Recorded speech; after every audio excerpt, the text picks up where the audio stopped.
161. Write examples for sublimating substances. Sublimation అంటే ఏందిరా? Direct conversion of solid to vapor is called as sublimation. Direct conversion of solid to vapor is called as sublimation. Direct conversion of solid to vapor is called as sublimation. Sublimation అయ్యే substances కి example naphthalene, camphor కర్పూరం, iodine, అదేవిధంగా ammonium chloride, dry ice. మీరు dry ఐస్ని చూసి ఉంటారు. పెళ్ళిళ్ళలో ice cream బాక్స్లలో ఒక white ఇట్లా సాలిడ్స్ లాగా ఉంటాయి. వీటిని బయట పెట్టినట్టయితే పొగ రకంగా మారుతూ ఉంటాయి, లేదా దీన్ని వాటర్లో కనుక వేస్తే పొగ రకంగా మారుతూ ఉంటాయి. ఓకేనా? అవి డ్రై ఐస్ పీసెస్. అవి solid carbon dioxide. Solid carbon dioxide డైరెక్ట్గా మనం కనుక కొంచెం హీట్ చేసినా లేదా వాటర్లో వేసినా కూడా డైరెక్ట్గా వేపర్గా మారుతాయి. 162. What is volatile substance? Volatile substance అంటే vaporized nature substance is called as volatile substance. ఒక లిక్విడ్నో సాలిడ్నో తీసుకొని నువ్వు కనుక హీట్ చేస్తే అది వేపర్గా ఈజీగా కనుక మారితే దాన్ని వొలాటైల్ సబ్స్టెన్స్ అనాలి.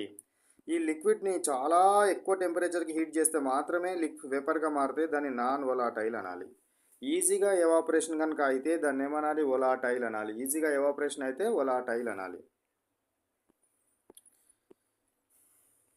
163. What is non-volatile? The substance which cannot be vaporized is called as non-volatile.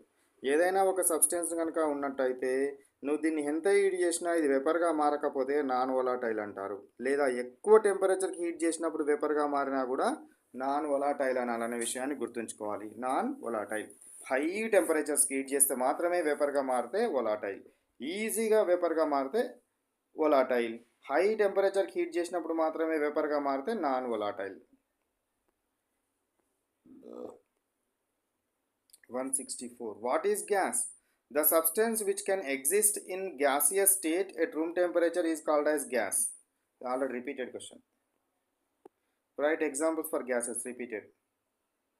What is vapor? Repeated and repeat questions వస్తున్నాయి అందులో. Water vapor, mercury vapor, iodine vapor. How we interconvert one physical state to another physical state. What happens in kinetic energy. Okay. So ఇది మనకు repeat కాలే. Okay. 169 question చూడండి. What happens in kinetic energy of substance if temperature is increased? So kinetic energy ఏమవుతుంది? మనం కనుక సాలిడ్ని తీసుకొని దాన్ని లిక్విడ్గా మారుస్తున్నాను, లిక్విడ్ని వేపర్గా మారుస్తున్నాను అంటే టెంపరేచర్ని ఏం చేస్తున్నాను? ఇంక్రీజ్ చేస్తున్నాను. సాలిడ్ నుంచి లిక్విడ్గా మారుస్తుందంటే ప్లస్ హీట్, టెంపరేచర్ని ఇంక్రీజ్ చేస్తున్నాను. లిక్విడ్ని వేపర్గా మారుస్తుందంటే ప్లస్ హీట్. సో హీట్ని కనుక పెంచుతూ ఉన్నట్టయితే ఈ పార్టికల్స్ యొక్క మూమెంట్ పెరుగుతూ ఉంటుంది. కాబట్టి కైనటిక్ ఎనర్జీ ఏమవుతుంది? ఇంక్రీజ్ అవుతుంది. కైనటిక్ ఎనర్జీ ఏమవుతుంది? ఇంక్రీజ్ అవుతుంది. టెంపరేచర్ని కనుక ఇంక్రీజ్ చేస్తే movement of the particles is increases, hence kinetic energy is increases. Is temperature is changed while a substance melting is started. When a solid starts melting, its temperature becomes constant till whole if it has melted. Okay, right. So మనం కనుక ఒక solid ice ఉందనుకోండి, నువ్వు ఐస్ని ఏం చేస్తున్నది? వాటర్గా మారుతుంది. Ice వాటర్గా మారే temperature ఎంత? 0 డిగ్రీ సెంటీగ్రేడ్. 0 డిగ్రీ సెంటీగ్రేడ్ దగ్గర ఐస్ వాటర్గా మారుతుంది. ఇక్కడ ఉన్న మొత్తం ఐస్ కూడా వాటర్గా మారేంత వరదాకా టెంపరేచర్ 0నే ఉంటుంది. మొదలు ఐస్ కొద్దిగంత ఐస్ వాటర్గా మారినాక మళ్ళీ టెంపరేచర్ రైజ్ అవుతుంది. మొత్తం వాటర్గా మారదాకా ఐస్ అంతా మెల్లమెల్లగా మారుతూ ఉంటే టెంపరేచర్ మారుతుంది అనుకోవద్దు. మొత్తం ఐస్ వాటర్గా మారేదాకా దీని టెంపరేచర్ మారదు, కాన్స్టెంట్గా ఉంటుందనే విషయాన్ని గుర్తుంచుకోవాలి.